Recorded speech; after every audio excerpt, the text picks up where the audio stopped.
welcome to Green Gulch. The ones who made the effort to come here on this foggy Mother's Day, and welcome at home on Zoom.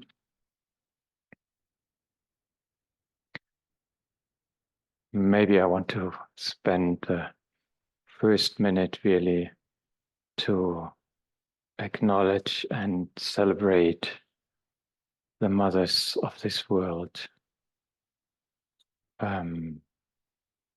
Simply because without them, we wouldn't be here.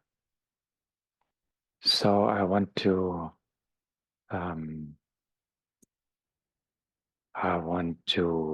give thanks to all of those who raised children or carried children or who took care of any newborn life on this world, even if they don't call themselves mother.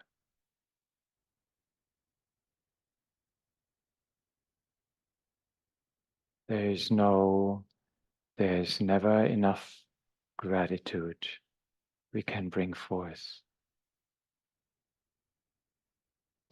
Actually, I copied a very early place in the sutra you might have heard, which reflects this no way of thanking for that, for who cared for us.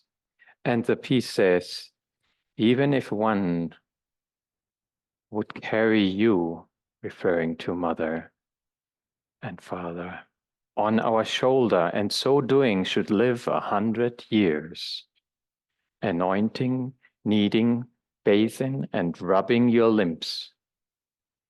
And you should even void your excrements on us, so we could not repay you.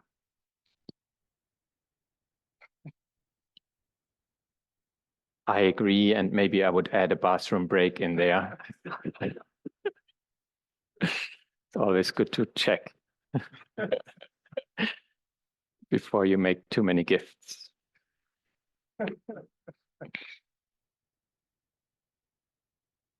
Some of you might not know, but we are here in the middle right now of a 4-day introductory sesshin.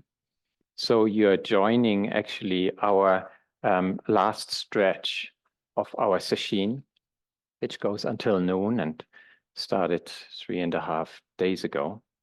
And in this introductory sesshin, we worked and studied on forms and ceremonies of this school.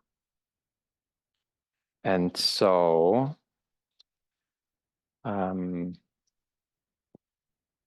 when I thought about how do I summarize what we are doing, what came to me is a very old story, and you might all know it, or most of you. It's the story of the blind man and the elephant. And the story is actually older than Buddha's time itself. It's carried in the Hindu tradition and before that. And I'd like to read it because it sounds so nice when you read part of the original story. A group of blind men heard that a strange animal called an elephant had been brought to the town. But none of them were aware of its shape and form. Out of curiosity, they said, "We must inspect and know it by touch, of which we are capable." So they sought it out, and when they found it, they groped about it. The first person whose hand landed on the trunk said, "This being is like a thick snake." For another one whose hand reached its ear, it seemed like a kind of fan. As for another person whose hand was up on its leg, said, "The elephant is a pillar, like a tree trunk." The blind man who placed his hand up on its side said the elephant is a wall, and another who felt its tail described it as a rope. The last one felt its tusk, stating the elephant is that which is hard, smooth, and like a spear.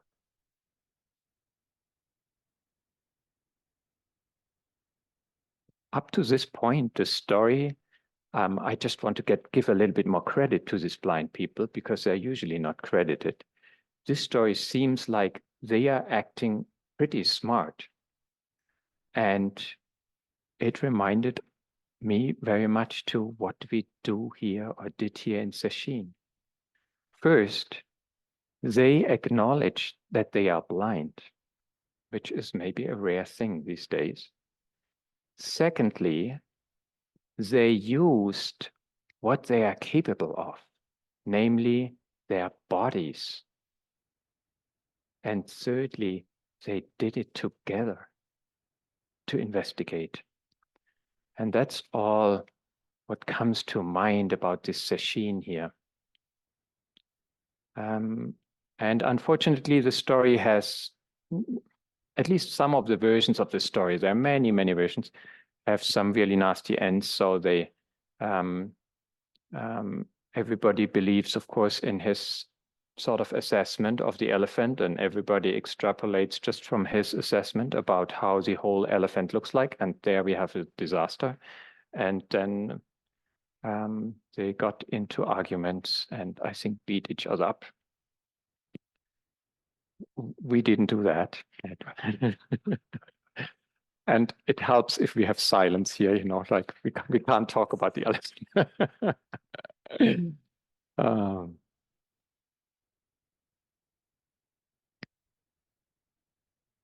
Yeah, but what was our elephant here in sesshin? I think we did not name an elephant at the beginning. And maybe everybody had his own idea of what sort of elephant they were investigating, especially in Zazen. Some might have called it, you name it, Thusness. Some might have called it compassion or love. Some enlightenment or emptiness. And instead of using a mesh of all these terms for the future of these talks, I just refer all of this to what Dogen, our founder in Japan, called the true dragon.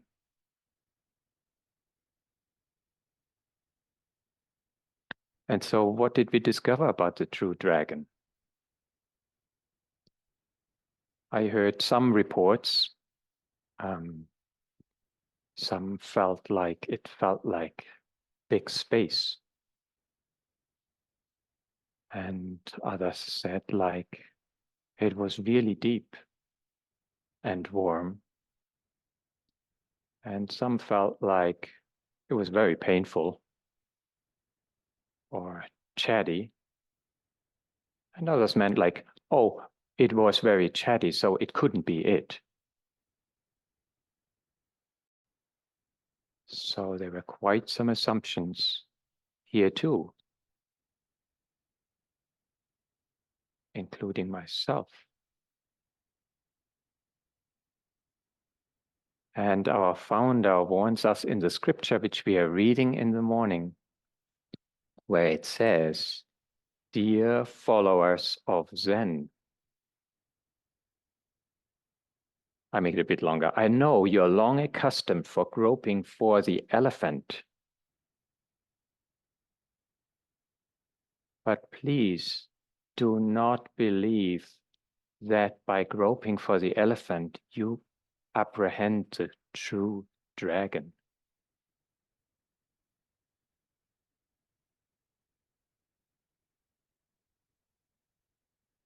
Because the tricky part of the true dragon, no matter what name we use, is that we learned from scriptures that it is not graspable. that it is actually not within perception. There's one which we are reading which says, it is not within reach of feeling or discrimination. And another one says like, it is not hidden, but yes, not within perception. So if it's not within perception, A, what are we really looking for? And how do we meet it? How do we make contact with it? We need some special techniques. And luckily, I can tell you, we have them here at Gulch. You just need to sign up for sesshin. I make a little bit of advertisement here.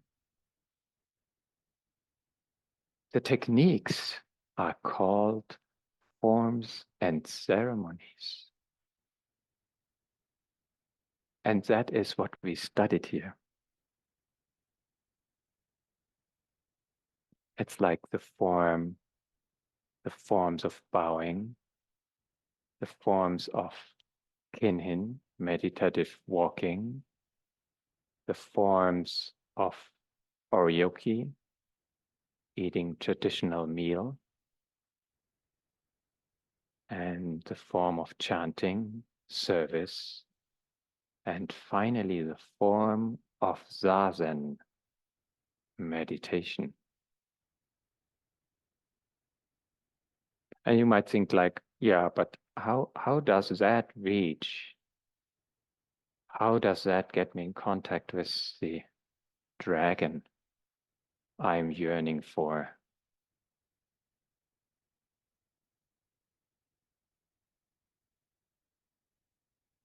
And the simple answer is just like, dragons love ceremonies.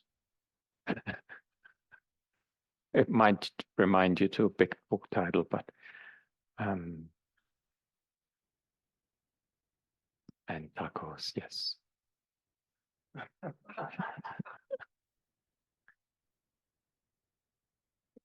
And why do they love ceremonies?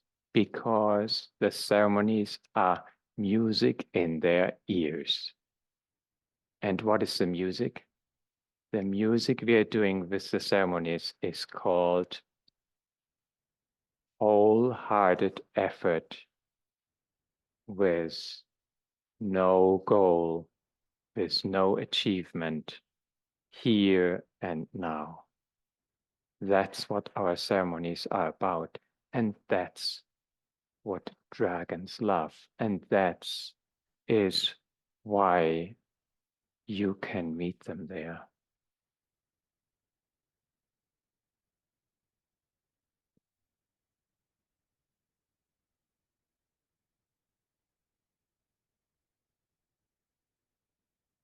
I come a little bit more towards the topic of the day, because this realm of here and now and wholehearted effort, we know that realm very well. We are very familiar with the realm because that's where we all came from. That was the realm we forgot because our memory doesn't reach that far. It's like the realm when we were in the womb or before, or when we just came out. And in celebration of today, of Mother's Day, and to just what I said, I will read a koan from the Blue Cliff Record, which is called Chaochu's Newborn Baby Case.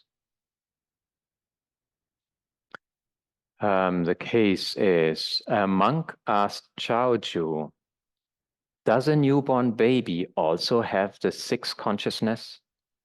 And maybe I just say like the sixth consciousness is the one which comprehends things, is the thinking consciousness, which brings all the senses together and makes sense of all what we sense. So the question is, does a newborn baby also have the sixth consciousness? Chao Chu said, it's like tossing a ball on a swift flowing water. The monk left and asked Tao Tzu, what is the meaning of tossing a ball on swift flowing water? Tao Tzu said, moment to moment, non-stop flow.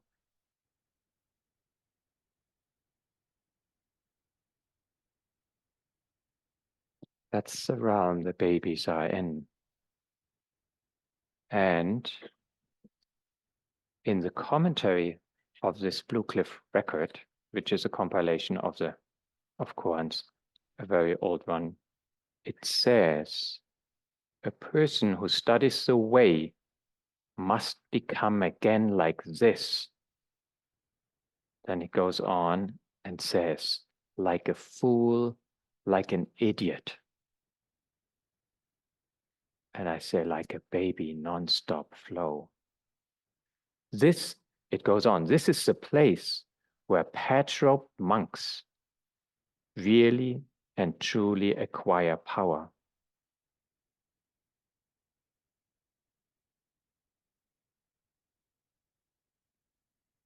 We must become like a person of the way must become like this again. And myself, I'm coming from a Christian heritage. It reminds me totally there's a sentence in the Bible which says like, if you do not become like little children, you will not enter the kingdom of heaven. It's interesting that these total spiritual different families just come to this conclusion. We need to become like little children, like babies again, to realize the true dragon, to realize what we want to realize. And I think it's obvious what is special with babies and little kids. There can't be something more wholehearted if you look at them. It's like if a baby cries or loves or poops, it's just like there is no separation between mind and body. I think if I could make a bow like a baby poop, I would definitely enter the kingdom of heaven. I think that's how we like to do our ceremonies. That is the space to enter. And why is that so difficult for us adults? It's just, I think we learned from when we were small, we just learned to cover everything up with concepts and to learn to make separation between me and what I'm doing and what is not me. And we get rewards for that all the time when we grow up, to make this distinction. Oh, yeah, you pooped in the pot. That's great. And do it again. And nobody says like, oh, you and the pot and the poop and is not 2 or 3. So we get these concepts, and that's what our whole mind fills up with. It actually doesn't know anything else. All what is known is within these concepts. And that's why it's so difficult for us to enter the realm of flow, to enter the realm of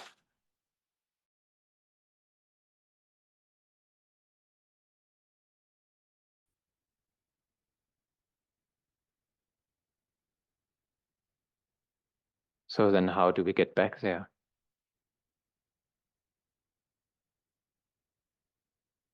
I thought some in sesshin might say like, well, if we want to become babies again, why do we get up at 4 o'clock in the morning and then sit until 9 in the evening and make this complicated meal setup and all of this stuff? Wouldn't it be great just like to sleep as much as possible and then just scream when you're hungry?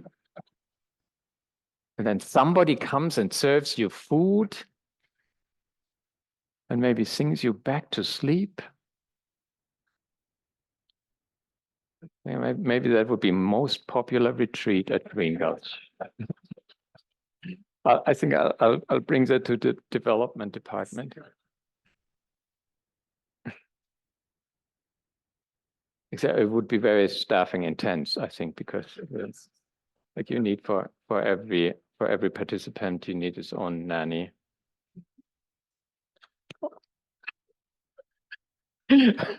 Or you could say like, you get a reduction and you bring your own mom. Like BYO mom. Okay. But I don't know if you just say that, but I think it's really a good idea if you bring your own mom to sesshin. I mean, this one, just to, just to train to enter the flow, to train to enter the world of not knowing might feel pretty uncomfortable and scary. So it's good to have to be that person at the same time who holds when you let your baby loose, who can hold the space and give the warmth. So during our meditation, we are actually fulfilling these both functions, I would say.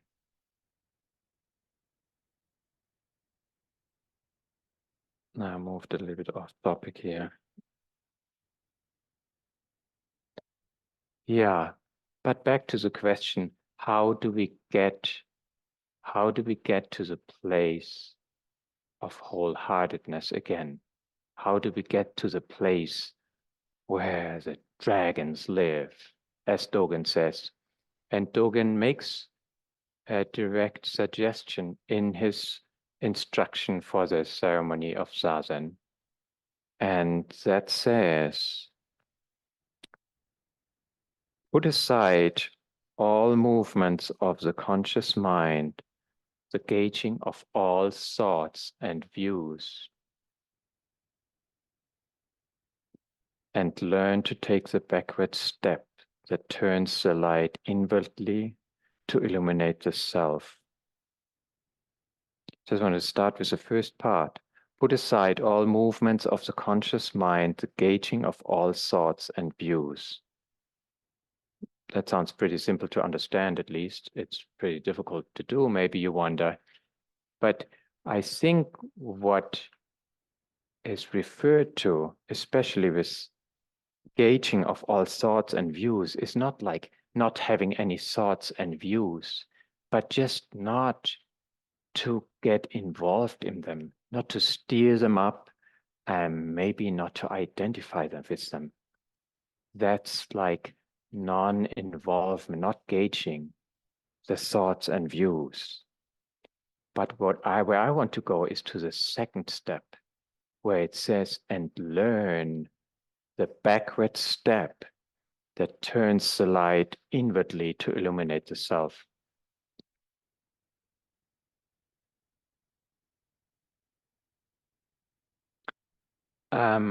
One way which might come to the mind of some when you hear about like turning the light inwardly to eliminate the self is like what we often do in Zazen and what is recommended as shamatha practice, so-called.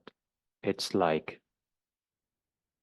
we, instead of bringing our attention or focus or projection on the outside world, we bring our attention to our body, like to our hara, to our mudra, to our legs and knees.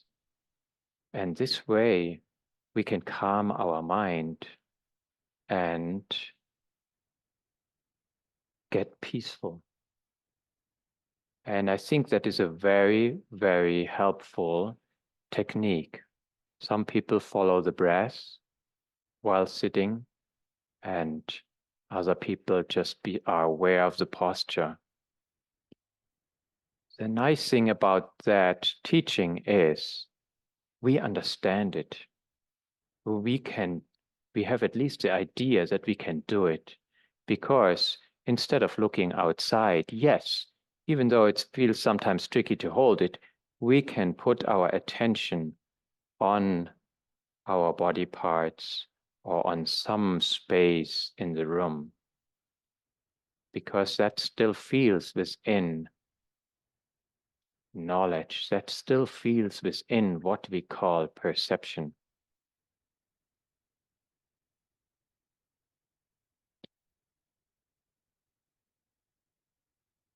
I personally feel like Dogen goes a step beyond that. I would say this shamatha practice, which is highly recommended, is still a forward step, forward in the way that I am looking out inside to myself. Even if I look or study my own thoughts, which I have, it is still something which our illusion of self, whatever that is, feels like doing. And so this is the forward step. But Dogen talks about backward step. So how would that look like? And people who know me know that I'm a very practical person, so I brought a tool with me to demonstrate the backward step. At the flashlight. And I just want to show that again. So this way is like I can look at things, I can bring my focus out to things to look at them behind me or even at myself. And that is the forward step. But what do I need to do the backward step? For the backward step, I need somebody else. I need something else. Is somebody willing to take this flashlight? Maybe I can say, please.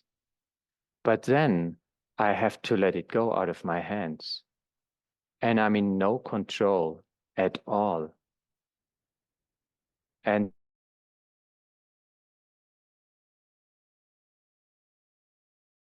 realizing this person. But I have no access to the perception of this light. This light is not part of what my perception uses, what my senses uses. This light, it might feel a little bit like a deer in the headlight at the beginning, because there is nothing I can do to that. It is like Dogen writes, myriad things are realizing this person.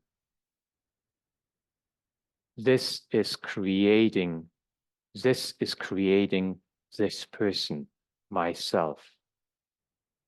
And this is the backward step, and we can never know that. There is no possibility of knowing this, because the knowledge is in the universe, but not in this mind and person. And so this backward step requires complete giving up of what we know, what we think we can perceive, even in the most curved, slight way, with eighth, ninth sense of feeling.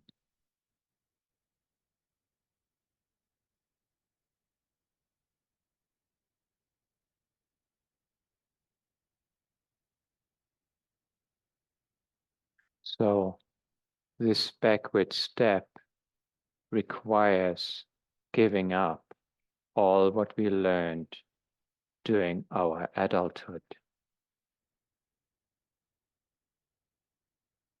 And that's where we come again to become like babies and move in the realm of the dragons, of the flow, of the moment. And to practice that, I'm coming again back. We have a perfect playground set up, a playpen, and we call them forms and ceremonies. Because the forms and ceremonies are ideal, like I mentioned with bowing, to practice things wholeheartedly without getting anything out of them. And that is required to be in the present moment in the flow. Because as soon as you practice things and think you can get something out of it, you will move out of the not knowing into the future or the past or the achievement or anything like that. And that's why this school celebrates so much all these ceremonies and calls our meditation a ceremony of meditation, a ceremony of zazen. It is not like sitting there and looking out for dragons or elephants and trying to feel how they are, how spacious they are, or how warm, or how nice, or how deep. No, because that's again within our perception. It's like letting the elephant grope for you. That's what our school teaches about the ceremony of Zazen.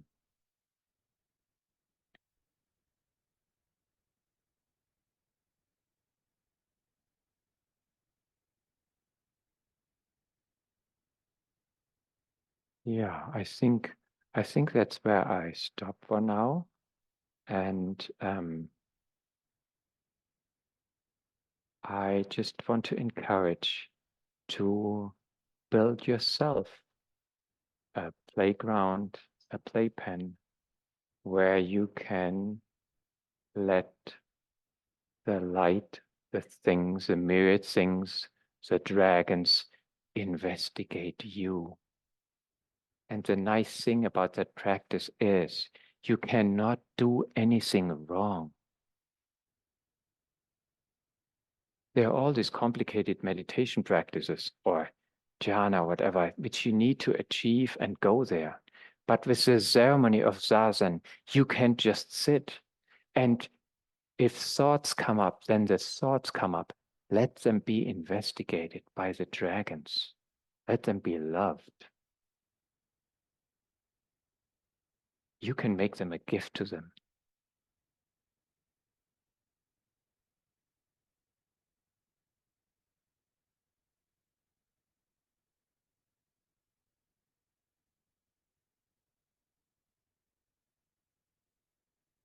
Okay. I think now we have the possibility to, if you want to express something or ask something, we have a little bit of time. And I think our Ino will bring a microphone so the people online can also hear you.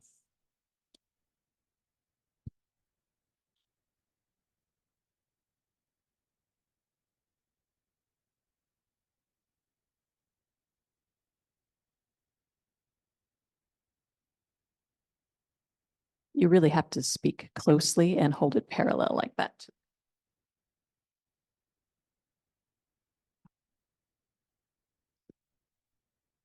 When the mind, it's focused, but then it drifts away. And then I'll bring it back. And then it drifts away. How do you constantly bring it out to your body, to the knees and hands, and keep it there? Thank you. Yeah. I think, again, the teaching of our school is not so much to get a real athlete at bringing minds to points and keeping them there. That is a very nice feature, but in our teaching is that even the first time you sit down and practice zazen, you are already there. Even if your mind goes away, you are already there. You cannot really escape that world of dragons because they are your mind going away. It's not like, oh, I need to come back here. So, but I should say, and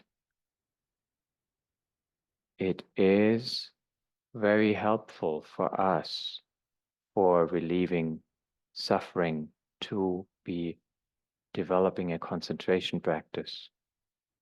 But it might lead the danger of getting more and more athletic about it or really good about it is like to make a thing out of it, to make that reach of that state of concentrated mind, to make that the goal, and maybe then another one, which is in big danger of moving us out of the here and now.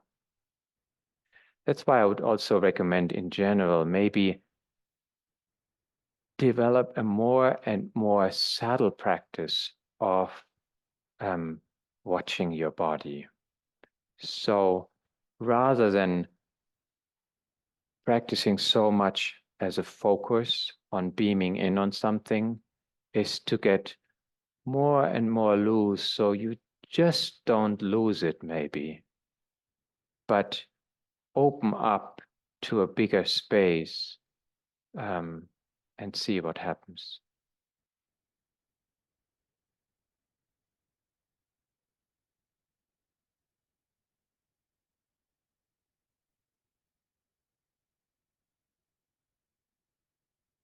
Carl. Thank you, Thiemo. You're welcome. Talking, I guess, asking a little bit more about the body practice. I wonder if you have any advice if kind of going into the body, you encounter sensations that are very uncomfortable and not peaceful. Whether it's just pain or heart rate or anything that makes it really hard. The body not being kind of a refuge or a peaceful place. Is the recommendation to kind of go further into that or say, well, maybe body practice isn't for right now. Let's have a beer and look a movie. Yeah. Yeah, I think that's my answer. I think that in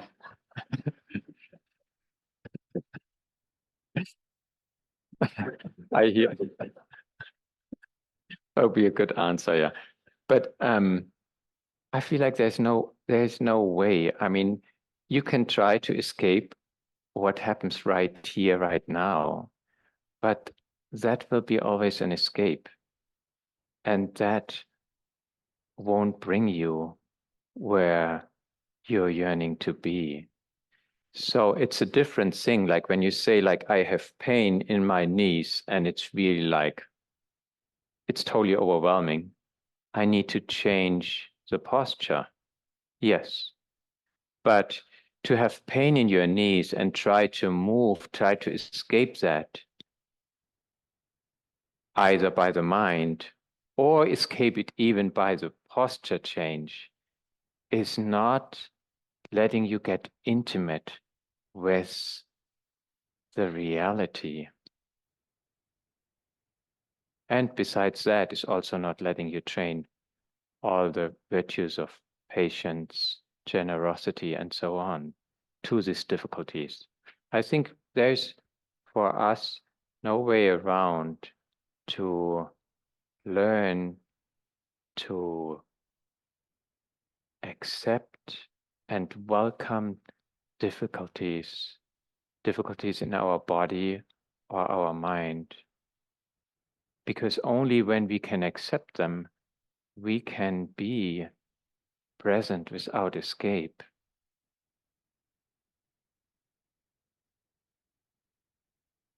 Otherwise, we're just turning the wheel of samsara and suffering because we want to be somewhere else where we are not. Is that going to the point of your question, or? Yeah, I guess thinking less about the pain piece and more about, tension or sensations of kind of anxiety or tightness and not peaceful, not necessarily pain. I mean, I have to say too, there are some maybe realms, there's some feelings, some things where we are not ready yet to visit or to welcome. And so we should be very clear about making boundaries. But the boundaries, again, they should not feel like, what they feel like, an escape. But if you make a boundary, sorry for the platitude, make it as a gift, the boundary. Because if you make the boundary as a gift, you do not separate from the other thing, which you make the boundary of. If you escape, your mind makes up separation. If you make a boundary as a gift, you can include yourself, the boundary, the thing you want to make a boundary of. That is all included. And that is how you prepare for realizing the oneness.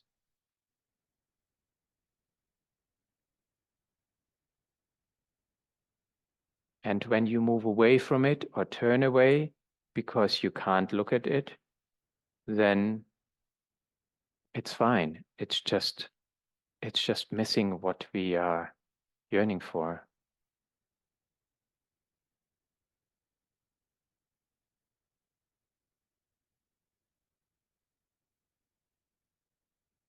Does that? Oh, okay.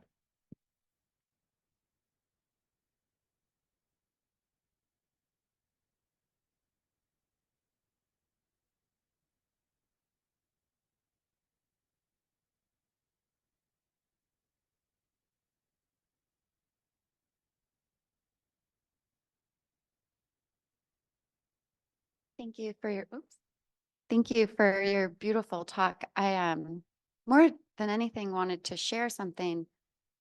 When my first son was born and I would be up with him, I would literally just sit and hold him and cry with joy. And I thought I've figured it out. I've found the meaning of life. It's to be a mother and to have this child in my life. And I think after your talk, maybe that was it more. I was just stepping into that moment to moment flow. And that's why it felt so just right and aligned. And so thank you for sharing that. Yeah. I also thought like as a dad, there is this story. Yes, we are unbelievably grateful for our parents, but also in the same way, we are unbelievably grateful for the young ones, which give us that gift. I call them the joy generators.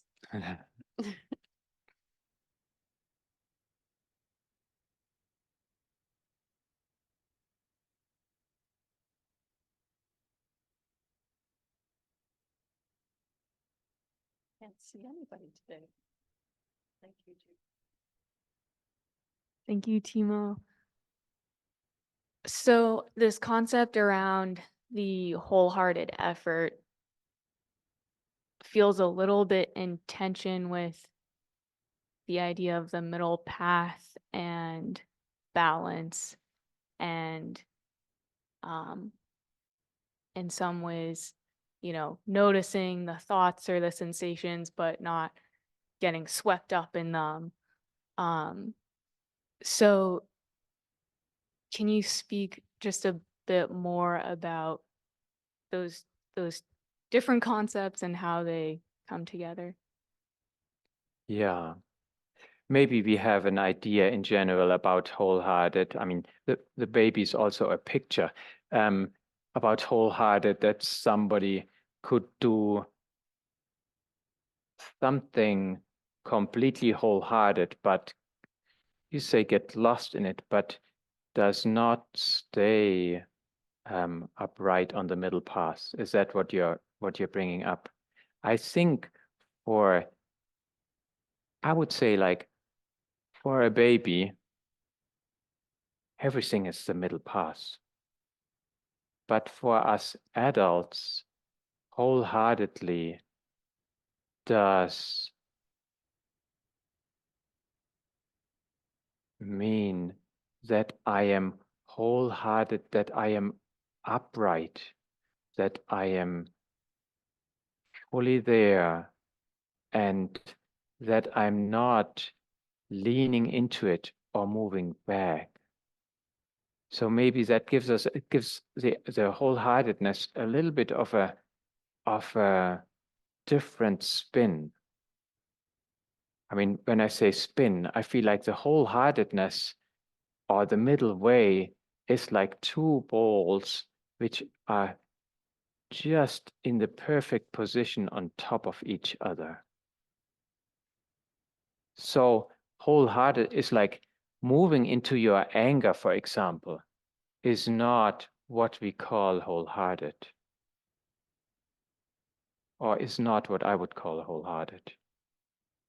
Because it is totally, you could say it's swept away in your feelings, but it's not in contact with the whole, with the one.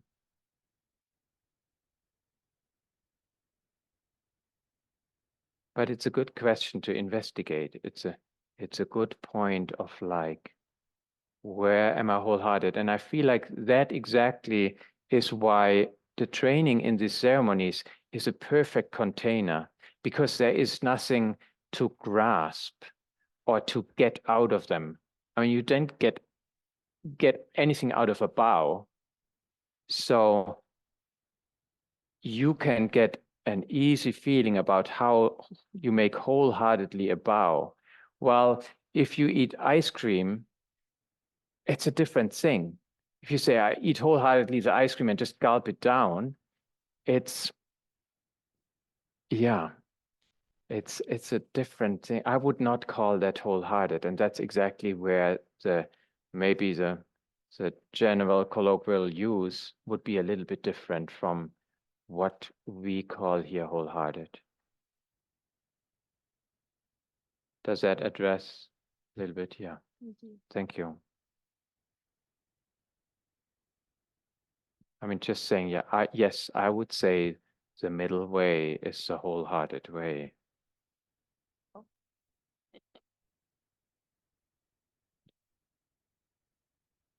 Thank you for your flavorful talk. Um, I was wondering if, in terms of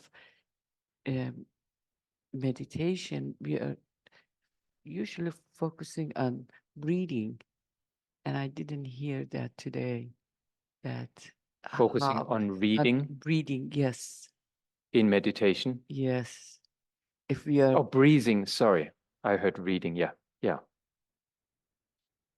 I think focusing on breathing is, again, a very good shamatha practice. And we need, or most of us really need, to calm down from this from this whole overlaid conceptual mind, which works in us all the time. So bringing the mind back on breathing is a very, very helpful way to let things settle. And maybe from that settled point, we can investigate. But usually we need to have a settled mind to start to investigate things. And so following the breathing is a very good point. And what I just said with the suggestion of Dogen of the backward step, this is, I think Dogen does not disqualify like watching the breath. He's just like getting one more step beyond, which helps people to not get attached to following their breath. Because following their breath is like a, you could say, is like a tool, but it's not so much different than doing something else, but it brings us back into the space where we can open up. So again, I would say, yes, I very much recommend that technique. And Dogen in his backward step just goes a step beyond that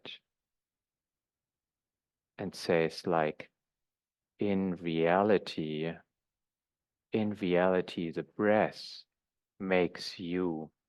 And that is also something we can play with in Zazen. Like when we follow the breath, that's one step. But we can also play with like the breath happens and makes us. And in this way, it's not so much in a controlling space anymore. In this way, we can calm down no matter what the breath is. And we are not, drawn by this is right or wrong.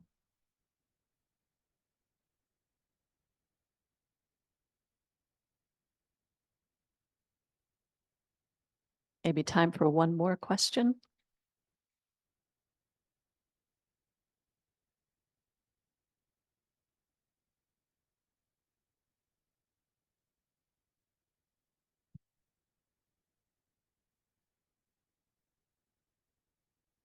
The man with the flashlight. Thank you for your talk. Your talk brought to mind some ecosystem theory for me.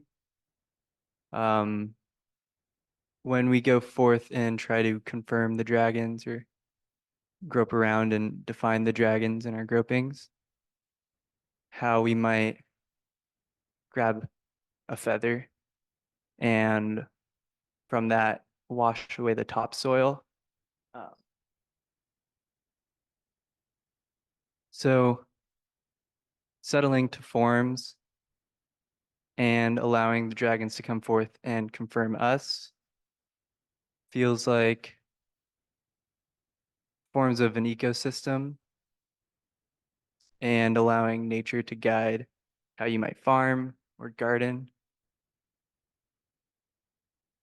I'm curious how these forms fit into Zen practice. The forms of an ecosystem, understanding yourself in a chain of being with obligations that are ascribed to you. How do these forms fit into Zen practice? Say you don't have time to do sesshin, to sit and meditate, but you still have forms that you work in. Not sure if you're talking about our farm. Of course, you know we have an organic farm here.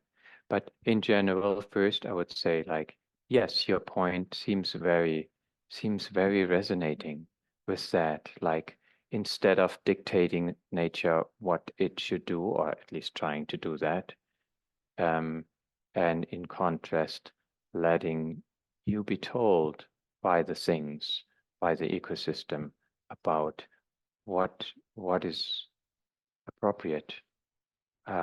that makes complete sense.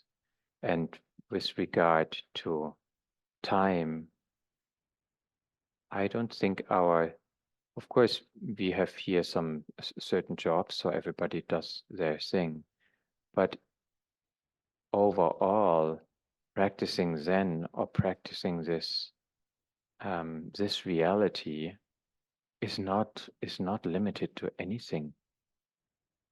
So yes, I would really welcome this approaches, and I would also caution, like, with what mind are they made? That is always a difficult part, because if we have the mind of having another goal, we might slip into finding this not very good and this very good, and then we are in the whole realm of feeling we are right and somebody else is wrong, lost again. So that is, yeah. Thank you.